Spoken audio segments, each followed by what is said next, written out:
Corona virus সংক্রমণের ৫ বছর পর এবার চীনে হিউম্যান মেটাপলিমোভাইরাস বা এমএইচপিভি নামে একটি ভাইরাস দ্রুত ছড়িয়ে পড়ছে। স্থানীয় গণমাধ্যম এবং সামাজিক যোগাযোগ মাধ্যমগুলোতে বলা হচ্ছে হাসপাতাল এবং শ্মশানগুলোতে চাপ বাড়ছে।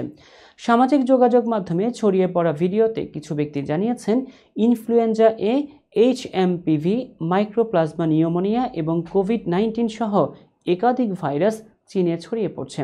দাবি করা হচ্ছে চীনে জরুরি অবস্থা জারি করা হয়েছে, তবে এই বিষয়টি নিশ্চিত করতে পারেনি ভারতীয় সংবাদ মাধ্যম এনডিটিভি। স্বাস্থ্য বিশেষজ্ঞরা জানান এইচএমপিভি ভাইরাসের লক্ষণগুলো করোনার মতো হতে পারে। তারা এই পরিস্থিতি গভীরভাবে পর্যবেক্ষণ করছেন। SARS-CoV-2 নামের একটি এক্স হ্যান্ডেল থেকে একটি পোস্টে লেখা হয়, ইনফ্লুয়েঞ্জা এ, এইচএমপিভি, মাইক্রোপ্লাজমা নিউমোনিয়া এবং কোভিড-19 সহ একাধিক ভাইরাসের উত্থানের মুখোমুখি হচ্ছে চীন। হাসপাতালগুলোতে নিউমোনিয়া এবং হোয়াইট লাংয়ে আক্রান্ত শিশুদের চাপ বাড়ছে।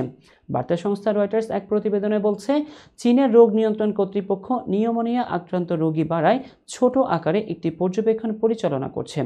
চীনের রাষ্ট্রীয় সংবাদ মাধ্যম সিসিটিভির প্রতিবেদনে বলা হয়, প্রশাসন রোগগুলো যাচাই ও নিয়ন্ত্রণের জন্য একটি পদ্ধতি তৈরি করবে। এ প্রসঙ্গে সম্প্রতি এক সংবাদ সম্মেলনে চীনের জাতীয় রোগ নিয়ন্ত্রণ ও প্রতিরোধ প্রশাসনের কর্মকর্তা ক্যান বিয়াও জানান, শীত ও বসন্তে চীনে মানুষজনকে নানা ধরনের শ্বাসকষ্টজনিত বিভিন্ন রোগে আক্রান্ত হতে দেখা যায়। তবে তিনি জানান এই সংখ্যা গত বছরের চেয়ে কম। কিন্তু গত 16 থেকে 22 ডিসেম্বর পর্যন্ত চীনের সরকারি তথ্য বলছে দেশটিতে তীব্র শ্বাসকষ্টজনিত রোগীর সংখ্যা ঊর্ধ্বমুখী দেখা গেছে।